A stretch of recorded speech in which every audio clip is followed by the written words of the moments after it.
નમસ્કાર, વીટીવીની લોકપ્રિય ડિબેટ મહામંથનમાં આપનું સ્વાગત છે. હું છું અંકુર રાવલ.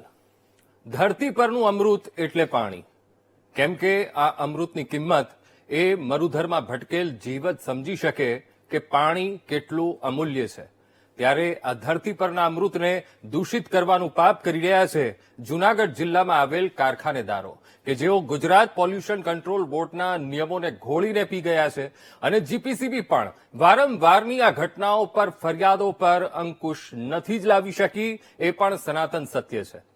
આજની ચર્ચા એટલા માટે કેમ કે જૂનાગઢ જિલ્લાની ઉબેણ અને ઓજત નદીના પાણી પ્રદૂષિત થયા છે અને તેનો માર અને નુકસાન સહન કરી રહ્યા છે ઘેડ પંથકના ખેડૂતો.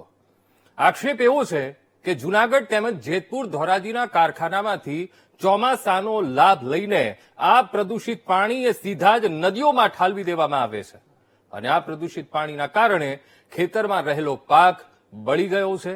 એક જાગૃત ખેડૂત દ્વારા જમીન અને પાણીના સેમ્પલ એ અમદાવાદની એક ખાનગી લેબોરેટરીમાં મોકલવામાં આવ્યા હતા અને એ સેમ્પલનો રિપોર્ટ પણ આજે આવી ગયો છે અને જેમાં એ ખુલાસો થયો છે કે સેમ્પલમાંથી કેટલાક હાનિકારક તત્વો મળી આવ્યા છે.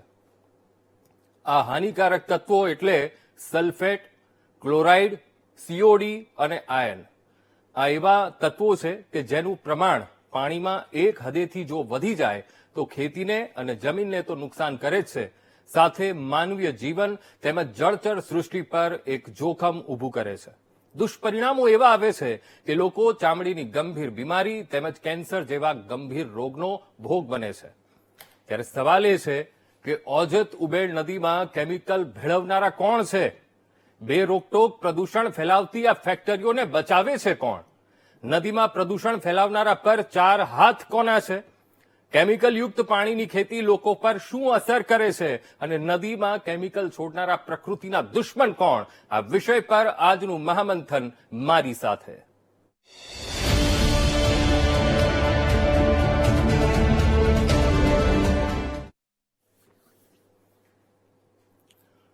આજનો આ વિષય એ સમાજનો વિષય છે, કારણ કે કોઈ પણ સંસ્કૃતિનો વિકાસ થયો છે તો એ નદીના તટ પર એ સંસ્કૃતિનો વિકાસ થયો છે અને વિકાસ પામીને ખૂબ જ આગળ એ સંસ્કૃતિઓ વધી છે.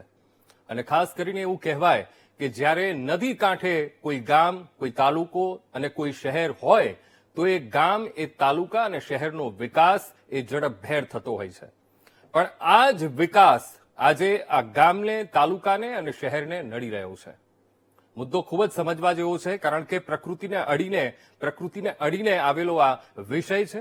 કારણ કે ન માત્ર પ્રકૃતિને નુકસાન પહોંચી રહ્યું છે પણ સાથે સાથે માનવીય જીવનને નુકસાન પહોંચી રહ્યું છે અને સાથે સાથે જળ સૃષ્ટિને પણ નુકસાન પહોંચી રહ્યું છે. હવે વાત છે ઘેડ પંથકની.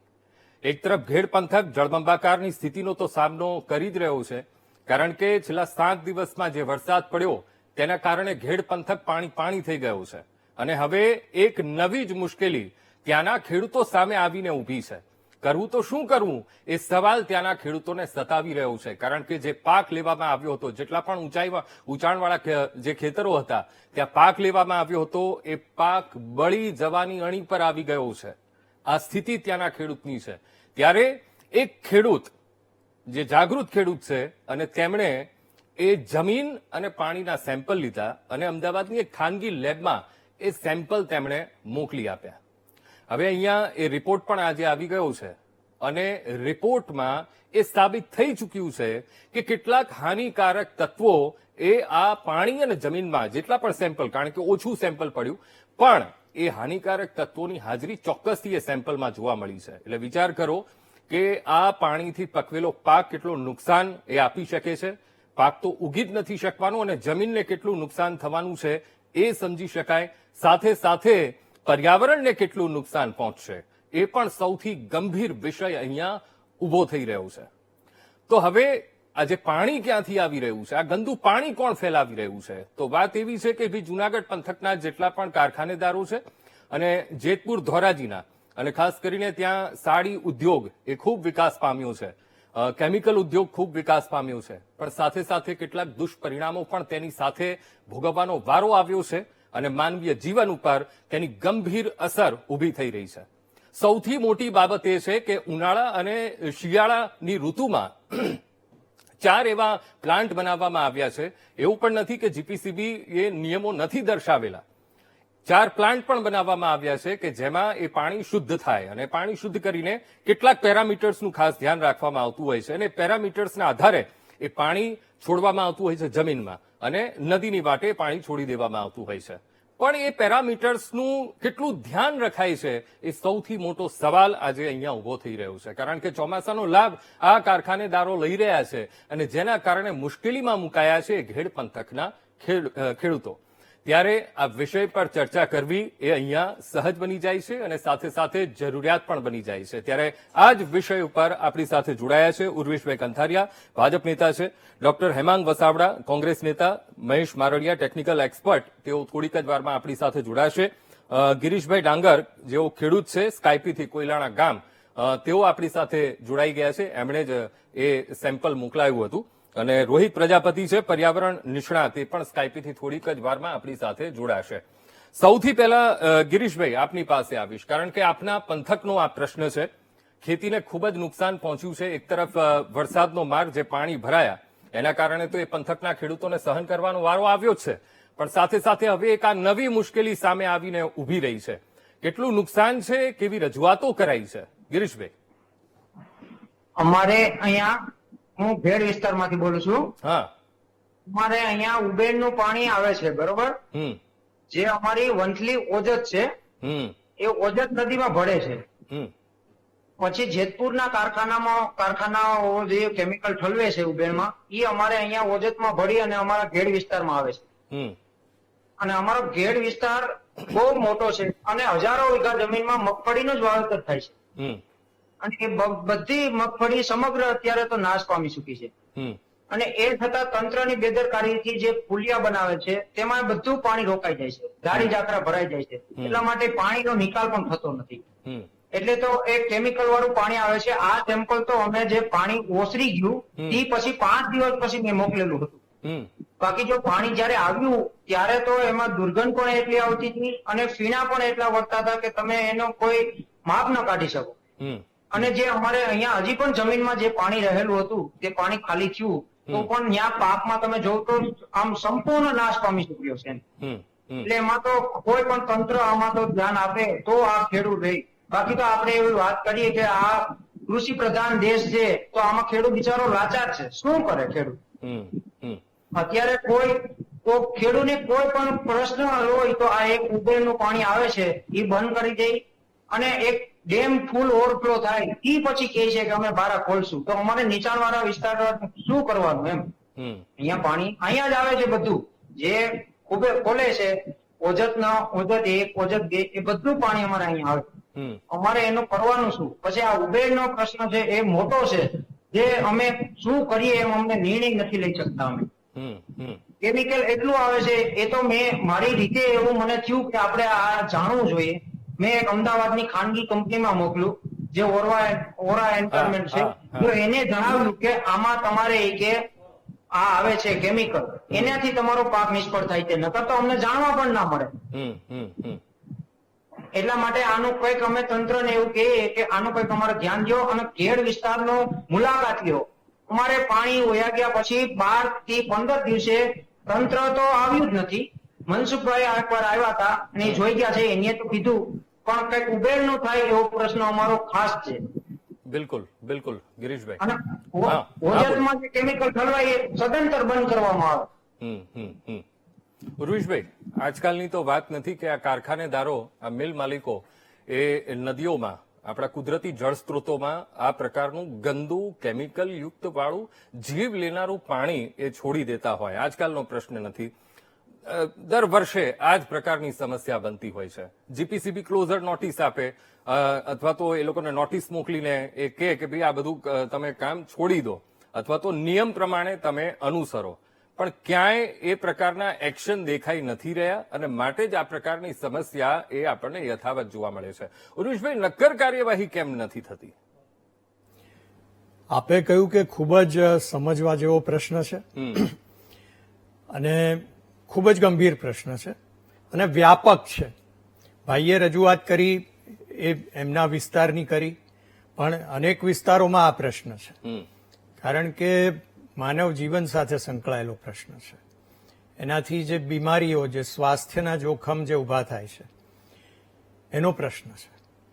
એટલે એક બાજુ એક ઇકોનોમિક ડેવલપમેન્ટ હોય, પણ ઇકોનોમિક ડેવલપમેન્ટમાં માનવ સંસ્કૃતિનું હિત પણ જળવાઈ રહે. બિલકુલ. એ અત્યંત મહત્વની બાબત છે કે માનવ સંસ્કૃતિ છે તો ઇકોનોમી છે.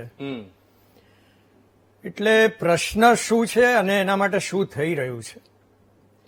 પ્રશ્ન જે છે કે જેતપુર છે કે જુનાગઢ જિલ્લામાં જે પ્રોસેસિંગ હાઉસ છે કે જે લોકો ટેક્સટાઇલ ડાઇંગ, ટેક્સટાઇલ પ્રોસેસિંગ કરે છે અને આખી ટેક્સટાઇલ ઉદ્યોગની જે વેલ્યુ ચેઇન છે એમાં એક મહત્વની કડી છે. એમનું જે પ્રોસેસિંગમાંથી જે વેસ્ટ વોટર ઉત્પન્ન થાય છે, એ વેસ્ટ વોટરને કેવી રીતના એનો નિકાલ કરવો એ મુખ્ય પ્રશ્ન છે. એના માટે એફ્લુઅન્ટ ટ્રીટમેન્ટ પ્લાન્ટ્સ ને એવી વ્યવસ્થા પણ કરવામાં આવી છે. એના ધારાધોરણો પણ બનાવવામાં આવ્યા છે કે જેવી રીતે 4754 MLD પ્લાન્ટ્સ હોય, એફ્લુઅન્ટ ટ્રીટમેન્ટ પ્લાન્ટ્સ, એની સાથે આ યુનિટ્સને કનેક્ટિવિટી આપવાની હોય છે. એ માટેના પ્રાવધાન કરવામાં આવ્યા હોય છે. પરંતુ ક્યારેક કોઈ કારણસર એનો યોગ્ય અમલ નથી થતો. આ બધી પરિસ્થિતિ જોતા સરકારે સાર્વત્રિક ધોરણે એક નીતિગત નિર્ણય કરેલો છે કે ડીપ સી પાઇપલાઇન્સ કરવી. એટલે કે દરિયાના ઊંડાણમાં એ જાય એ વેસ્ટ વોટર, એ પ્રમાણેની વ્યવસ્થા. એના મરીન આઉટફોલ્સ કહેવામાં આવે છે અને 7 મરીન આઉટફોલ્સ પ્રોજેક્ટ પણ આપણે હાથ ધર્યા હતા. પરંતુ માછીમારોનો પણ પ્રશ્ન આવે. એક્ઝેક્ટલી. કારણ કે એમાંથી એમની પણ એક ઇકોનોમી છે, એમની પણ એક ઇકોસિસ્ટમ છે, એમને પણ એની અસર થાય છે. એટલે એ ઇમ્પ્લિમેન્ટ થવામાં કેટલાક અંતરાય આવે છે મરીન આઉટફોલ્સના. નેશનલ ગ્રીન ટ્રિબ્યુનલ્સ છે એ રાજ્ય સરકારને કે જે તે પ્રદૂષણ નિયંત્રણ બોર્ડ હોય, જીપીસીબી આપણા કેસમાં, એમને કમ્પ્લાયન્સ રિપોર્ટ્સ રજૂ કરવા માટે કહે છે કે જે કઈ ધારાધોરણો છે એ તમે કેટલા અમલમાં લાવ્યા, એની શું અસર થઈ, એ કમ્પ્લાયન્સ રિપોર્ટ સબમિટ કરવાનો હોય છે. એ રિપોર્ટ પણ જીપીસીબી યોગ્ય રીતે રજૂઆત કરતી હોય છે. ત્યારબાદ એક્શન ટેકન રિપોર્ટ્સ, કે એમાં કેટલીક વિસંગતતાઓ કે ક્યાંક કોઈક જગ્યાએ ખોટી રીતે પાણી છોડવામાં આવી રહ્યું છે કે જેનું પ્રમાણ જળવાયું નથી, એનું બાયોલોજીકલ ઓક્સિજન ડિમાન્ડ જે છે બહુ જ હાઈ હોય છે નોર્મલ કરતા, તો એના માટે એક્શન શું લીધી છે એનો પણ રિપોર્ટ સબમિટ કરવામાં આવે છે. અને 2023માં એક વ્યાપક રિપોર્ટ પણ નેશનલ ગ્રીન ટ્રિબ્યુનલને ગુજરાત પોલ્યુશન કંટ્રોલ બોર્ડે સબમિટ કરેલો છે. સ્ટેપ્સ એટલે કે જે વેસ્ટ વોટરને ઓછું કરવા માટે, એનું જે આ જે પ્રમાણ છે એ ઓછું કરવા માટેના પ્રયત્નો ચાલી રહ્યા છે. અનેક સ્કીમો બનાવેલી છે કે જેથી એફ્લુઅન્ટ ટ્રીટમેન્ટ પ્લાન્ટ્સ ઉભા કરવા. જનરલી એક કોઈ સામાન્ય એકમનું એ કામ નથી, કારણ કે એ વાયેબલ નથી. એટલે એ કોસ્ટ જ એટલી બધી હાઈ આવે છે કે એમને પોસાતું નથી. બીજી બાજુ એમને પોતાનું યુનિટ ચલાવવાનું છે અને ત્રીજી બાજુ આ નિકાલનો પ્રશ્ન છે. તો એમાં સોલ્યુશન એ છે કે સરકારની ઘણી યોજનાઓ જે છે કે જે યોગ્ય રીતે એ મેળવવામાં આવે તો પ્રશ્નનો નિકાલ થઈ શકે છે. કેટલીક યોજનાઓ 90% સુધીની સબસિડી આપે છે, પરંતુ કોઈ એક એકમનું કામ નથી. આ સંગઠિત રીતે ઇન્ડસ્ટ્રીઝ એસોસિએશને સરકાર સાથે સંવાદ સાધીને આનું યોગ્ય નિરાકરણ લાવવાનો પ્રયત્ન થાય તો એકબીજાની સમસ્યા સમજીને એનો નિકાલ આવી શકે એમ છે. અશક્ય નથી. દુનિયામાં ઘણે બધે જગ્યાએ આ પ્રકારના પ્રોબ્લેમ્સ છે અને આપણે ત્યાં પણ છે. એટલે એનું સોલ્યુશન માટે બધા પરિમાણો જે છે એમનું જે ઇન્ટિગ્રેશન થઈને એક સોલ્યુશન કરવામાં આવે. પણ ઉર્વિશભાઈ, એક જે આ તો આમ તો સહિયારી એક વ્યવસ્થા આમાં ઉભી થતી હોય છે, કારણ કે જેતપુરમાં એ પ્રકારની, જેતપુર ધોરાજી પંથકમાં એ પ્રકારના પ્લાન્ટ પણ બનાવવામાં આવ્યા છે અને એના નિયમો પણ કરવામાં આવ્યા છે કે ભાઈ આ પ્રકારનું કેમિકલ છે તો આ પ્લાન્ટમાં તમારે નાખવાનું છે, આ પ્રકારનું છે તો આ તમારે બીજા નંબરના પ્લાન્ટમાં ઠલવવાનું છે. પણ કેટલાક એકમો એવા છે કે જે નીતિ નિયમોને સાઈડ પર મૂકી દે છે, ઘોડીને પી જાય છે, ભાઈ અમારું કોણ બગાડી લેશે. ને સવાલ એ પણ થઈ રહ્યો છે કે 4 હાથ કોના છે. આપણે જવું પડશે, મૂળ સુધી પહોંચવું પડશે, તો જ આ જે મુશ્કેલી ખેડૂતોને પડી રહી છે, પર્યાવરણને પડી રહી છે મુશ્કેલી, તેમાંથી કંઈક નિરાકરણ આપણે કાઢી શકીશું. પાણી છોડ્યા પછી એની જયારે અસર થાય છે ત્યારે એ વખતે ખબર નથી પડી શકતી કે આ કોણે છોડ્યું છે. એ જ સવાલ છે. પરંતુ એના પ્રત્યુત્તર રૂપે અત્યારે જે સરકાર જે દિશામાં ઠોસ કામ કરી રહી છે એનું પરિણામ આવશે, ચોક્કસ આવશે. ઓકે. પણ એ ટેકનોલોજી સર્વેલન્સ ની વાત છે. ઓકે. કે જ્યાંથી જે એનું મૂળ, એનો સોર્સ જ્યાંથી છોડવામાં આવી રહ્યું છે, ઓકે, એ ખબર પડી જાય સિસ્ટમને ટેકનોલોજીની મદદથી, તો મોટા ભાગે આ પ્રશ્નનું ઓકે, નિરાકરણ આવી શકે. એટલે આશા રાખી એ દિશામાં પણ કામગીરી વહેલી તકે હાથ ધરાય. આપણી સાથે મહેશભાઈ મારડિયા પણ છે, ટેકનિકલ એક્સપર્ટ છે. મહેશભાઈ, હવે જે આજે સેમ્પલ રિપોર્ટ જે આવ્યો છે, સેમ્પલ રિપોર્ટમાં કેટલાક આ હાનિકારક તત્વો પણ આપણને મળી આવ્યા છે, જેમ કે સલ્ફર છે, પછી ખાસ કરીને સલ્ફેટ, ક્લોરાઇડ છે, આયન છે અને સીઓડી. હવે આ બધા એવા તત્વો છે કે જમીન અને પાણીમાં કેટલાક હદ સુધી જો હોય એનું પ્રમાણ તો એ લાભ આપે, નકર એ નુકસાન કરે. તો ખાસ કરીને હાનિકારક જે આ તત્વો, કારણ કે હાનિકારકતા સાથે આ તત્વો મળી આવ્યા છે, કેટલું નુકસાન એ ત્યાંની જમીન અને ત્યાંના પાણીને થઈ શકે? સૌથી પહેલા તો હું ધન્યવાદ કહીશ આપને મને આમંત્રિત કરવા માટે. તથા આ એક કાર્ય હતું, એક ખેડૂતોનું કંઈક સારું કરી શકીએ. જ્યારે હું પણ એક ખેડૂત પુત્ર છું ને મારી ટીમમાં ઘણા બધા ખેડૂત પુત્ર અથવા પુત્રી છે, તો મારી ટીમને આ ક્રેડિટ જાય છે કે જેમણે આટલી સરસ હિંમત કરી છે. આના માટે સાચું શું રિઝલ્ટ છે તે જાણવા માટે ખેડૂતે અમને ખાલી સેમ્પલ મોકલાયેલું એમની રીતે જ લઈને, અને સેમ્પલ ઘણું ઓછું હતું. એનું 1-1.5 લીટર અથવા 2 લીટર હોત તો અમે પેરામીટર્સ કરી શકતે ઘણા, પણ બહુ ઓછું હતું. એના કારણે સેમ્પલ પણ પૂરું થઈ ગયું છે. અને બીજી વસ્તુ, ફોન પણ ચાલુ થઈ ગયા છે ઘણા બધા મને કે આવો રિપોર્ટ કેમ, પણ જે છે તે સાચું જ છે. અમારી લેબોરેટરીની અંદર મારી ટીમે બહુ જ સચોટ રિઝલ્ટ લાવ્યા છે. અમારે 3 વખતની જે 3 ચેક સિસ્ટમની અંદર રીટેસ્ટ, રેપ્લિકેટ આ બધું કરવાનું હોય છે, તે પણ કર્યું છે. એટલે રિઝલ્ટ આપણી સામે છે અને અમારે ત્યાં ડોક્યુમેન્ટેશન પ્લસ એમનું વિડીયોગ્રાફી પણ પૂરેપૂરી થયેલી છે.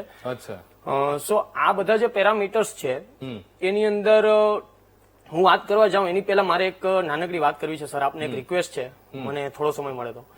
આપણે આ એસી ની અંદર કદાચ આપણે મસાલેદાર વાત કરી શકીએ છીએ, પણ આપણી આ જીભ ઉપર જે મસાલેદાર અથવા તો મસાલો લઈ આવનાર છે ને, આ જગતનો તાત ખેડૂત છે, કે જેને આપણને આ એબિલિટી આપી છે. આપણે સારી રીતે ખાઈ શકીએ છીએ, સારો ખોરાક લઈ શકીએ છીએ. આપણે બધા વાત કરીએ છીએ કે આજે પાકની અંદર અથવા તો કોઈ શાકભાજીની અંદર કંઈક ને કંઈક આવી રહ્યું છે. આના માટે જવાબદાર કદાચ કોઈક ને કોઈક અંશે હું મારી પોતાની જવાબદારી માનું છું. હું બીજા કોઈને નથી કહેતો, પણ મારી પોતાની જવાબદારી છે એક જાગૃત નાગરિક તરીકે કે ખેડૂત જે જગતનો તાજ છે એના માટે આપણે સાથે મળી અને કંઈક સારું કાર્ય કરીએ.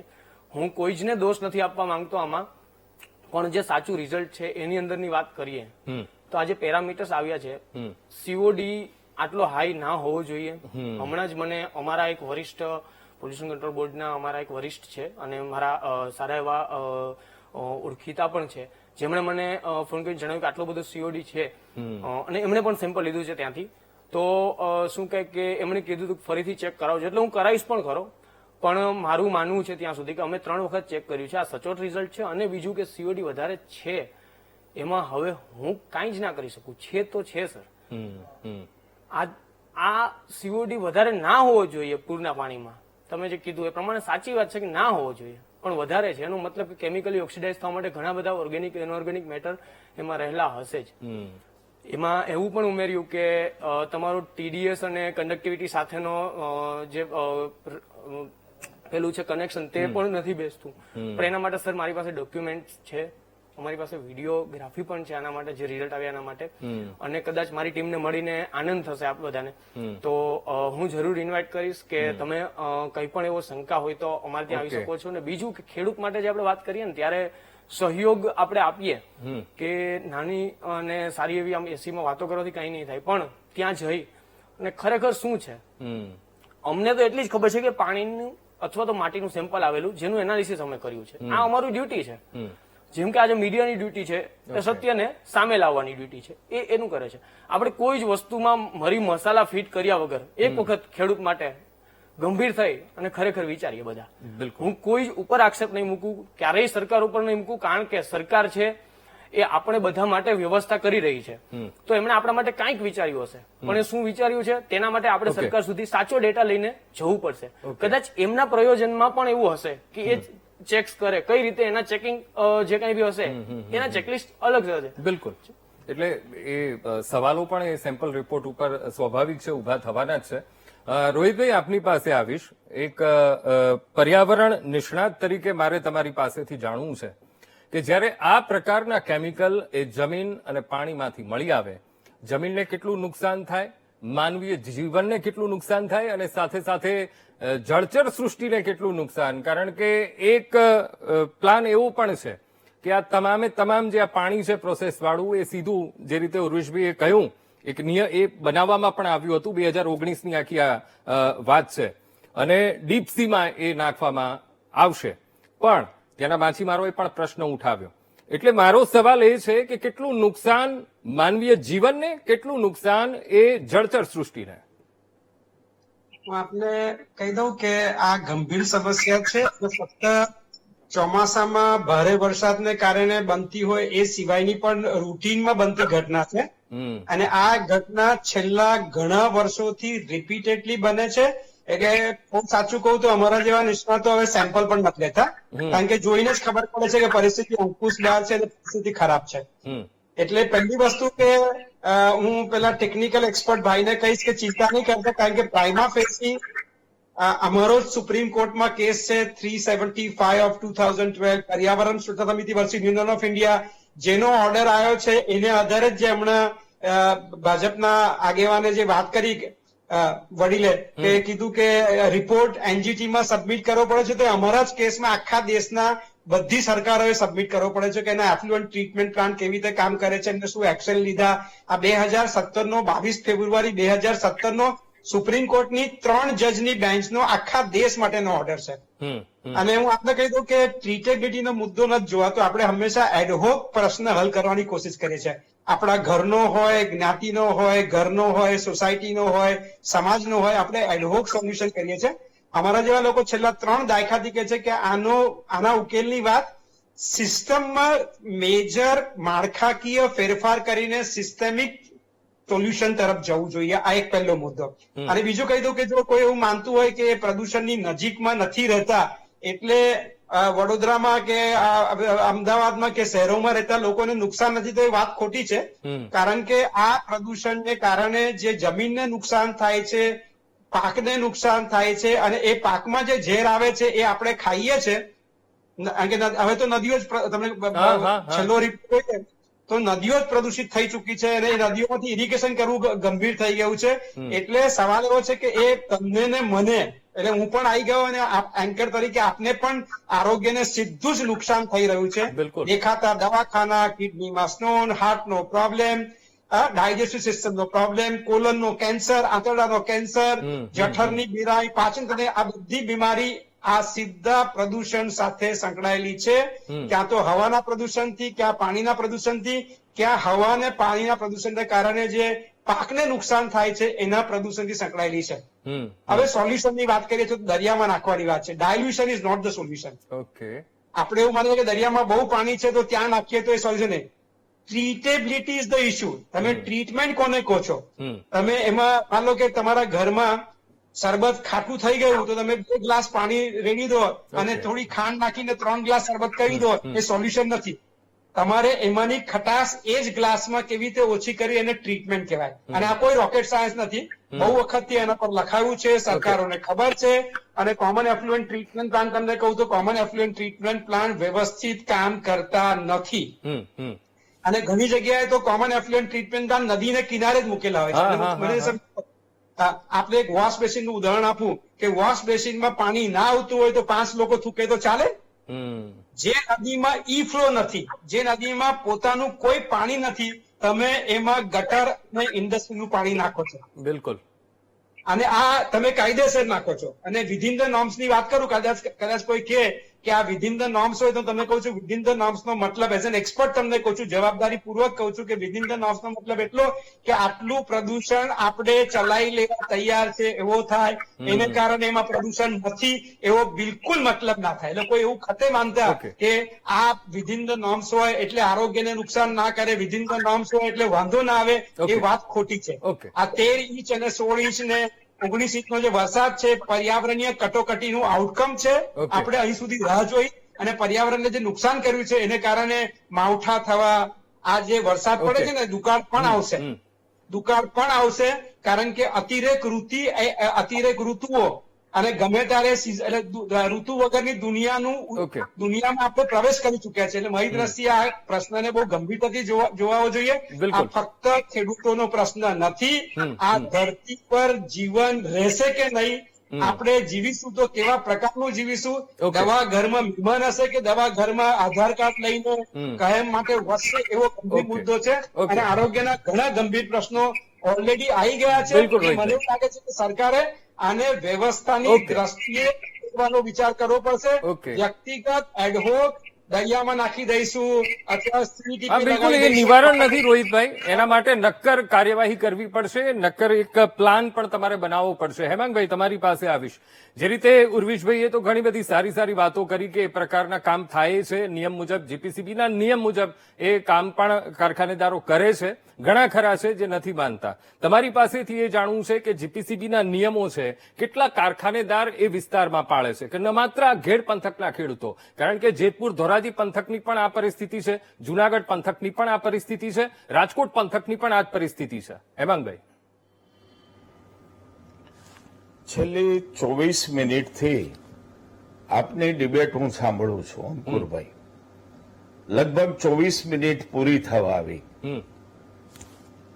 પડદા પાછળની જ બધી વાતો થઈ, પડદો ઉપાડવામાં જ ના આવ્યો.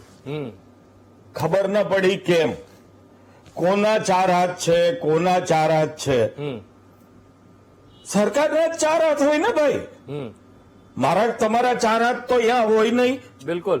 આપણે શું કામ વાતમાં શબ્દ ચોરીએ છીએ? કોઈ ભય, કોઈ આતંક, કોઈ આક્રોશ આપણા મગજમાં કઈ હોય તો જુદી વાત છે, નામ ન બોલીએ. મારા મગજમાં બી કોઈ વાત નથી. હું સૌરાષ્ટ્રની, કાઠિયાવાડની, મારા રાજકોટ અને જુનાગઢ જિલ્લાના ખેડૂતો અને પ્રજા માટે ખુલીને વાત કરવાનો છું. ઉર્વિશભાઈ બહુ સજ્જન માણસ છે. ત્રીજું કારણ એવું છે કે ત્રીજા કારણે આ થઈ શકતું નથી એવું એ બોલ્યા. યાદ ન હોય તો રિપીટ કરો એમની સ્પીચ. ત્રીજું કારણ કયું? ત્રીજું કારણ કયું? ત્રીજું કારણ કે જે ગુજરાત પોલ્યુશન કંટ્રોલના જે નિયમો છે એ લાગુ થતા નથી. દરેક જગ્યાએ એમની ઓફિસીસ છે, રાજકોટમાં, જેતપુરમાં, જુનાગઢમાં, બધે જ છે. કાયદા બહુ કડક છે. હું થોડું અંકુરભાઈ બોલવાનું છું, સમય આપજો. ઓકે, વચ્ચે ના કરતા. હા, ગુજરાત પોલ્યુશન કંટ્રોલ 2016 સેક્શન 20(1) મુજબ હેઝાર્ડસ જે કઈ કેમિકલ ઉત્પન્ન થાય છે કારખાનામાંથી, એનું સેક્શન 20(1) નીચે 3 નંબરનું રજીસ્ટર મેન્ટેન કરવાનું ફરજિયાત છે. નંબર 4ના રજીસ્ટરથી માહિતી આપવાની છે ગુજરાત કંટ્રોલ બોર્ડને અને સેન્ટ્રલ બોર્ડને. મારે એ પૂછવું છે કે 24 વર્ષથી જયારે ભારતીય જનતા પાર્ટીની સરકાર બેઠી છે ત્યારે કેટલા ઇન્સ્પેક્શન થયા? બે રોકટોક કેમિકલ્સ બધા ફેક્ટરી વાળા ભાદર નદીમાં છોડે છે. ગિરીશભાઈ કહેતા હતા કે આવો આવો આવો. ગિરીશભાઈ, ભાદરે મેં જોઈ છે, ઓજતે જોઈ છે, ઉબેડે જોઈ છે.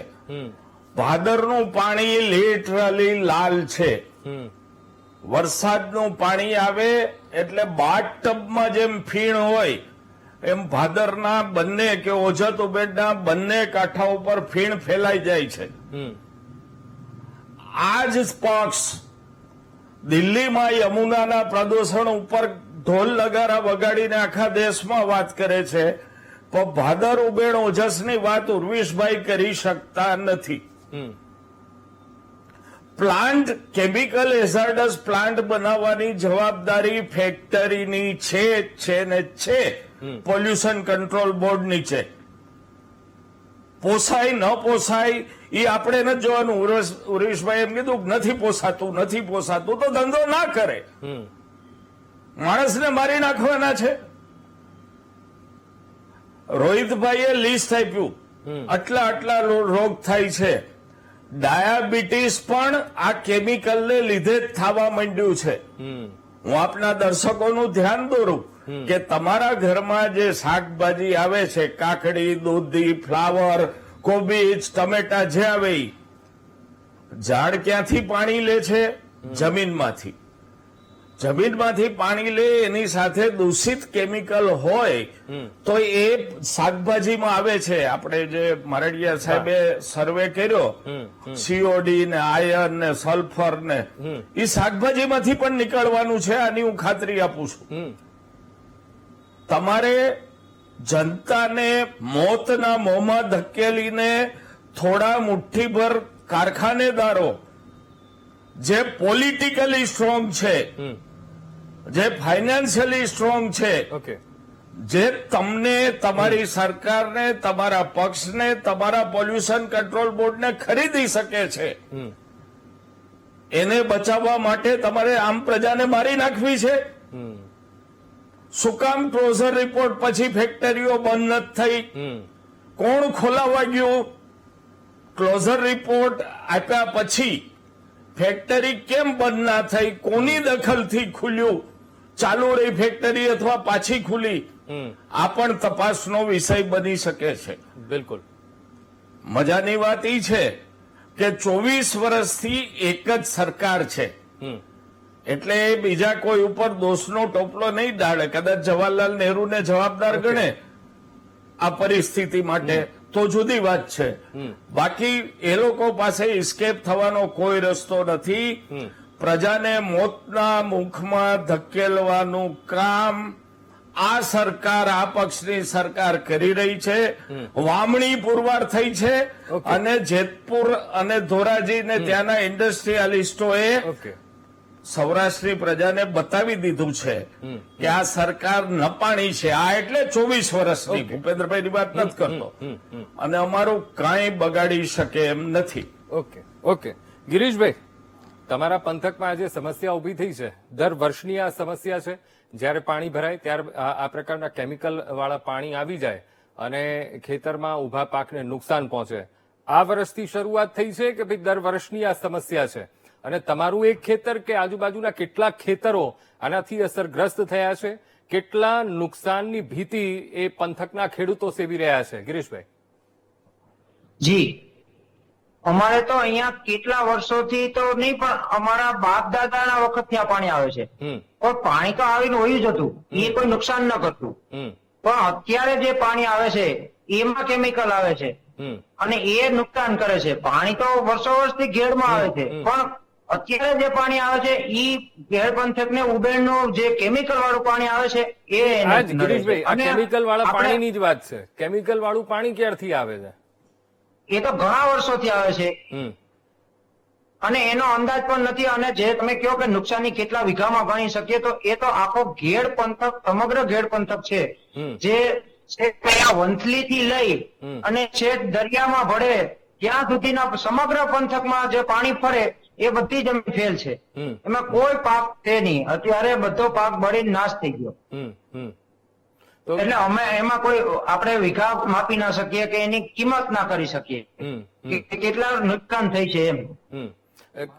ગિરીશભાઈ, રજૂઆત ક્યાંય કરી છે ખરી આજે આ પ્રકારની મુશ્કેલી ઉભી થઈ છે? કારણ કે કૃષિ મંત્રી પણ ત્યાં સર્વે માટે પહોંચ્યા હતા.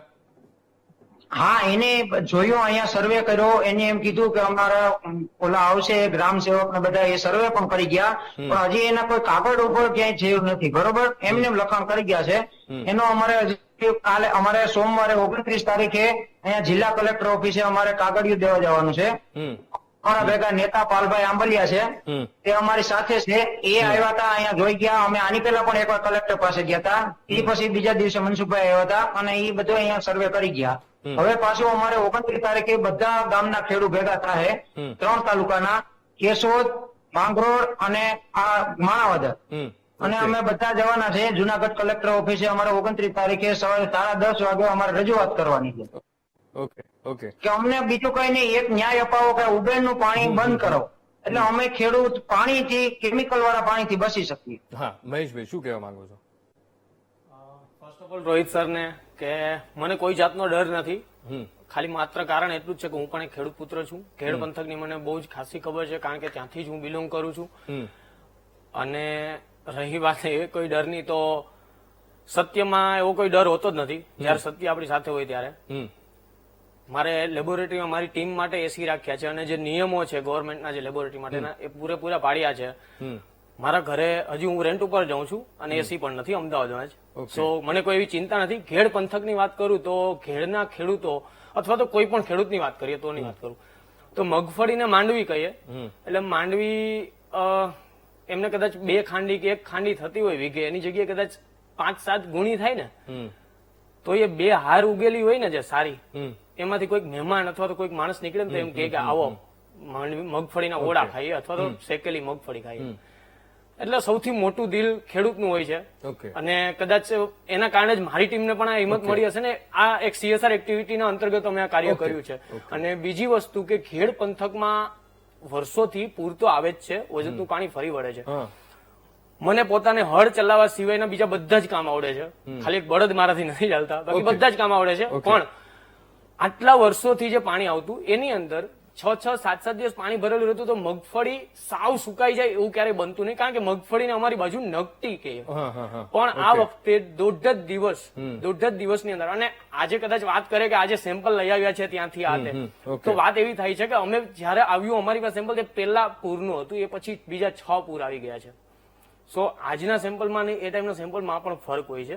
અને પાણીની પોતાની ટ્રીટેબિલિટી હોય, તો કદાચ નદીની અંદર પાણી જે વહેતું હોય ને એની પોતાની પણ ટ્રીટમેન્ટની કેપેસિટી હોય, તો કદાચ પરમ દિવસે જે પાણી હતું અથવા ગઈકાલે હતું એવું આજે હોય એવું જરૂરી નથી. એટલે એ જ સમયે, ચોક્કસ સમયે સેમ્પલ આવે એ જરૂરી છે. આમાં પણ કદાચ અમે મોડા થઈ ગયા કે અમને ખેડૂતે મોડા મોકલ્યા, એની જગ્યાએ કદાચ ટાઈમ ઉપર મોકલ્યા. જે વિડીયો અને ફોટો એમણે મોકલ્યા છે ફીણ આવેલા હતા, પણ એના વિશે અમે માહિતી અમને ના હોય.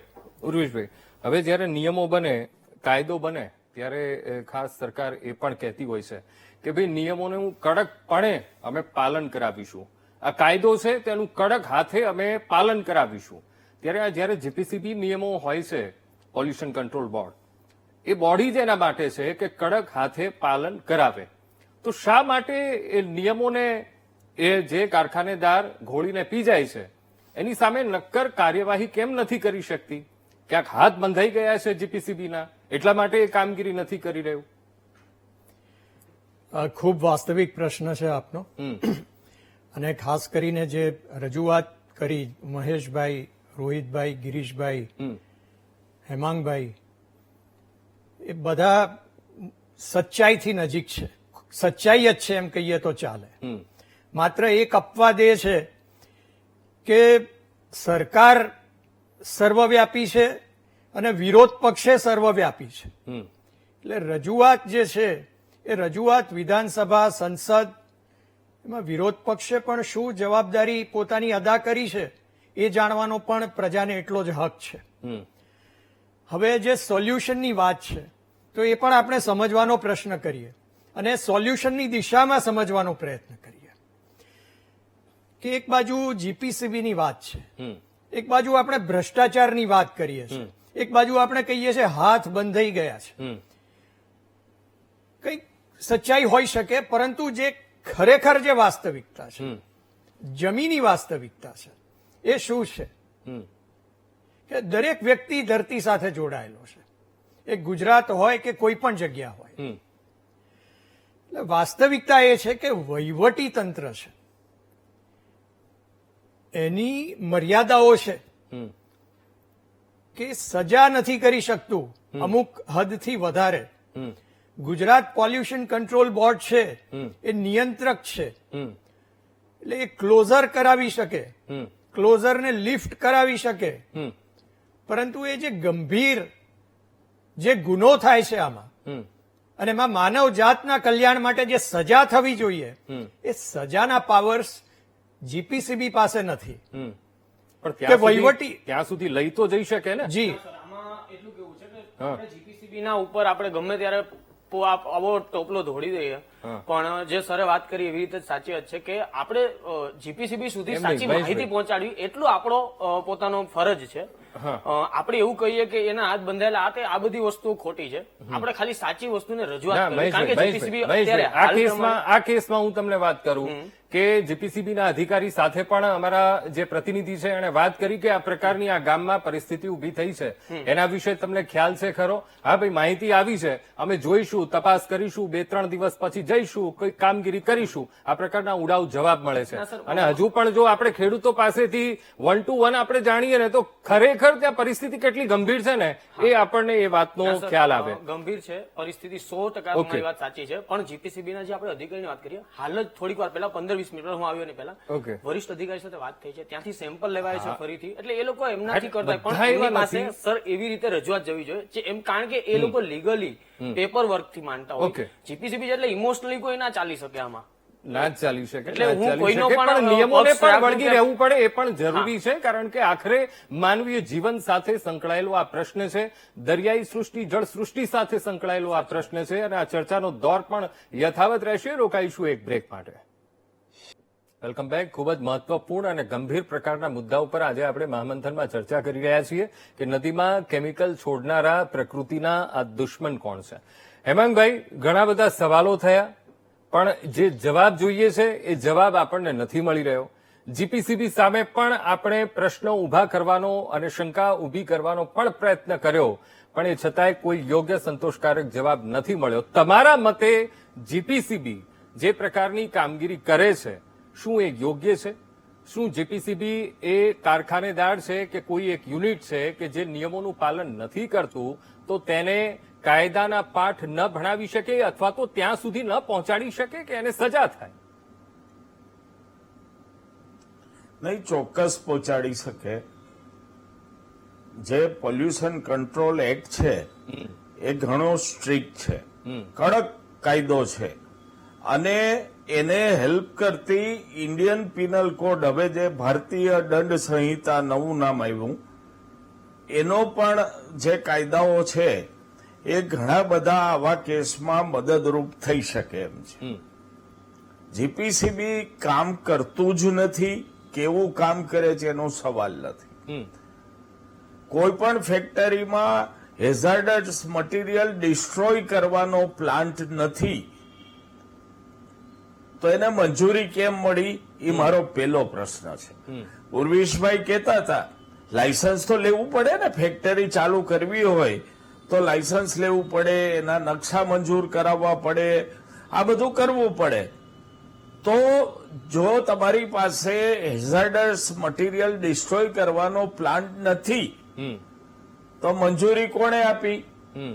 લાયસન્સ કઈ રીતે મળ્યું? કન્સ્ટ્રક્શનની મંજૂરી, નકશા કેમ મંજૂર થયા? આ બધા જ પ્રશ્નો છે. જીપીસીબીએ રેગ્યુલર વિઝિટ કરવી જોઈએ અને મેં જેમ કીધું એમ ફોર્મ 4 માં રિપોર્ટ કરવો જોઈએ. સેક્શન 20(1) ફોર્મ 4 ગયા વગર ઓફિસમાં બેસીને નીલ રિપોર્ટ ભરવાની શક્યતા સૌથી વધારે છે. અમારા રાજકોટના ભારતીય જનતા પાર્ટીના દિગ્ગજ નેતા વજુભાઈ વાળાએ એવું કીધું હતું કે મીઠાઈ બધા ખાય છે. હું આજે પ્રજાને કહું છું કે જીપીસીબી એ મીઠાઈ ખાય છે. અને મીઠાઈ ખાય છે એટલે મહેરબાની થાય છે. ઓકે. રોહિતભાઈ, આપની પાસે આવીશ, કારણ કે પર્યાવરણને લગતો આખો આ મુદ્દો છે. આનું સોલ્યુશન એક પર્યાવરણવિદ તરીકે તમે શું જોઈ રહ્યા છો? કારણ કે દર વર્ષની આ પ્રકારની સમસ્યાઓ સામે આવતી હોય છે, ત્યારે આનું સોલ્યુશન શું? પહેલો તો સવાલ એવો છે કે બહુ ઓનેસ્ટલી કહું તો આમાં કોઈ રોકેટ સાયન્સની જરૂર નથી. ઓકે. આમાં અત્યારે જે હું 20 વર્ષ પહેલાનું વિજ્ઞાન પણ લઉં કે 50 વર્ષ પહેલાનું વિજ્ઞાન પણ લઉં તો તમે જયારે ઉદ્યોગો લગાવો છો તમારી ઇન્ડસ્ટ્રીયલ પોલિસી હોવી જોઈએ.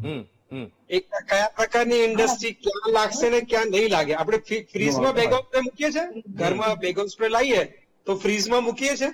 બિલકુલ આપણે જંતુનાશક દવાઓ ફ્રીજમાં ખેડૂત મૂકે છે ઘરમાં, જો ખેડૂતના ઘરમાં ફ્રીજ હોય તો નથી મૂકતું ને. તો કઈ વસ્તુ ક્યાં લગાવવી જોઈએ એ મગજમાં સ્પષ્ટ હોવું જોઈએ.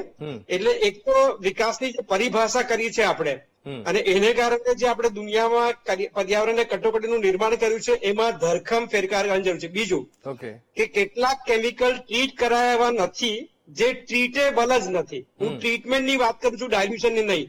દરિયામાં નાખી આવો એ વાત જ ખોટી છે. આ પાઇપલાઇનનો અમારા જેવા લોકો વિરોધ કરે છે કારણ કે અહીંયા દેખાય છે એટલે વાંધો લઈએ છે અને બોલીએ છે. ડીપ સીમાં નાખ્યા પછી ખબર જ નહીં પડે, જયારે દરિયો બોલશે ત્યારે આપણે બહુ જ ખરાબ પરિસ્થિતિમાં મુકાઈ ગયા હોઈશું. બિલકુલ. એટલે આ ટ્રીટેબલ કેટલાક કેમિકલ ફેઝ આઉટ કરવાની જરૂર છે. કેટલાક કેમિકલનું ઉત્પાદન જ બંધ કરવાની જરૂર છે, બનાવવાના જ નહીં. જો તમે ટ્રીટમેન્ટ ના આપી શકતા નહીં. અને બીજું કે ટ્રીટમેન્ટ પ્લાન જે છે એમાં આપણે આઉટલેટ ઇનલેટ નોર્મ્સ જોઈએ છે ખાલી. કે સેમ્પલ લેવા જોઈએ તો એ પ્લાન્ટ બરાબર ચાલે છે કે નહીં, અથવા એ પ્લાન્ટની જે ડિઝાઇન છે. રોહિતભાઈ સમયનો અભાવ છે એટલે હું બહુ લાંબો જવાબ તમારો સાંભળી નહીં શકું. ઉર્વેશભાઈ 30 જ સેકન્ડ. સૌથી મહત્વની વાત છે કે જે આપણે વાત કરી કે વહીવટી તંત્રની કેટલીક મર્યાદાઓ છે સજાની બાબતે, અને જ્યારે સજાપાત્ર ગુના કરવામાં આવે છે આ ક્ષેત્રમાં, ત્યારે જે હમણાં જે આપણે જે એક્ટમાં જે ચેન્જીસ કર્યા છે એ હેમાંગભાઈએ ઉલ્લેખ કર્યો. Indian penal code, criminal procedure act અને ઇન્ડિયન એવિડન્સ એક્ટ, એના આધારે એવી વ્યવસ્થા કરવામાં આવી છે કે કોઈ પણ વ્યક્તિ ગમે તે પોલીસ સ્ટેશનમાં ગુનાહિત પ્રવૃત્તિ સામે ફરિયાદ કરી શકે છે. પહેલા એવું હતું કે જે તે જ્યુરિસ્ડિક્શનમાં જ, કે જે તમારું તાલુકો કે જે વિસ્તાર હોય એ વિસ્તારમાં આવેલા પોલીસ સ્ટેશનમાં જ તમારે ફરિયાદ કરવી પડે. એ પરિસ્થિતિ બદલાઈ ગઈ છે, એનો પણ લાભ લેવાનો છે. ઓકે. ઉર્વેશભાઈ, ડોક્ટર હેમાંગ વસાવડા, મહેશભાઈ, ગિરીશભાઈ, રોહિતભાઈ, આપ તમામે તમામ મહાનુભાવ આ ચર્ચામાં જોડાયા એ બદલ આપનો ખૂબ ખૂબ આભાર. આશા રાખીએ, કારણ કે જે સેમ્પલ રિપોર્ટ આવ્યો છે એ હવે જીપીસીબી પણ તપાસ કરશે એવું પણ કહેવામાં આવ્યું છે, અને તપાસ કરીને કોઈ નક્કર જો કાર્યવાહી કરવામાં આવે તો ચોક્કસથી આ મુશ્કેલીથી બહાર નીકળી શકાય. તો હાલ તો મહામંથનમાં બસ આટલું જ. મને આપશો રજા. નમસ્કાર.